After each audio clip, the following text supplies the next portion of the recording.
Welcome to Sweden. Thank you. Nice to be here. Richard Ellis, he's a young, well, I'd say young, 30-something qualified winemaker who's been involved in the industry from his mid-teens. Someone who loves life and has a huge passion for good food and consequently good wine, and I guess most importantly sharing that with good people. So a French expression of bon vivant is probably a good way of describing me. Greywackes was founded in 2009 by Kevin Judds and his wife Kimberly. So it's a fairly young company, but I guess with Kevin's history in Marlborough and his association in the past with Clardy Bay, he's been in Marlborough region now for 30 years.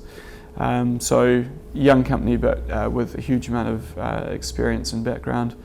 So at Greywackes, our main focus is on two key varieties. I guess Sauvignon Blanc, of course, it's kind of the classic wine which people associate with Marlborough. That really dry, crisp, intense fruit sort of driven style. We also make an alternative style of Sauvignon Blanc, which we think is a really interesting take on Marlborough Sauvignon, and we call it our wild Sauvignon. And we think that's another really good example of what Marlborough can do for a Sauvignon. And then the other main focus is on Pinot Noir, which is the only red variety that we make. In between those, we make some Pinot Gris, we make some Riesling, as I say, a very small amount of Chardonnay, and we also do a late harvest wine as well. So our philosophy on wild yeast at Greywackes, we're really open to the use of it, and in fact, most of our wines are actually fermented using wild yeast. I guess in the past in New Zealand we've been very safe and prescriptive, and we've taken a very scientific approach, and as such we've focused on using cultured strains of yeast that we know are safe and reliable and will get the job done for us. But what we're finding, the more that we try using wild yeast, we're finding that it is giving us increasingly interesting wines. We're getting more texture, we're getting more savoury characters, and we're actually finding it's quite a safe, reliable option. And so at Greywackes we're sort of throwing the rule book away, and we're starting to use wild yeast with varieties in the past that we would never have done it with Sauvignon Blanc, the wild Sauvignon.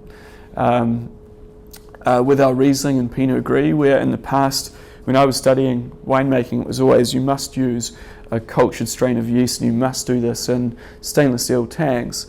Now we're fermenting half of our wine in old oak barrels, and we're using wild yeast, and so we think that the results are really positive, and so as such we're using more and more wild yeast in our winemaking. So it's a good thing. All of our vineyards, if they're not already certified organic, then they are in transition to being certified organic. So it's not something that we put on the label.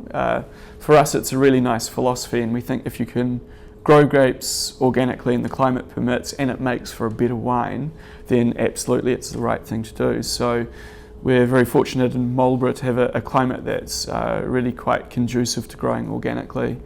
And so, as I say, the vineyards that aren't already certified will be in about 2 years' time. So yes, we are organic producers. I find that we've got a lot of innovation which we're already doing, and I guess we'll continue to try and tweak and enhance the wines that we're making. So we're very much not a recipe winery, and I think there's that constant innovation which will keep me motivated and keep Greywackes hopefully ahead and slightly different to a number of other New Zealand producers. So I think there's a lot of growth potential in terms of quality, not just in volume but in terms of what we can do and the interest factor in the wines that we're making.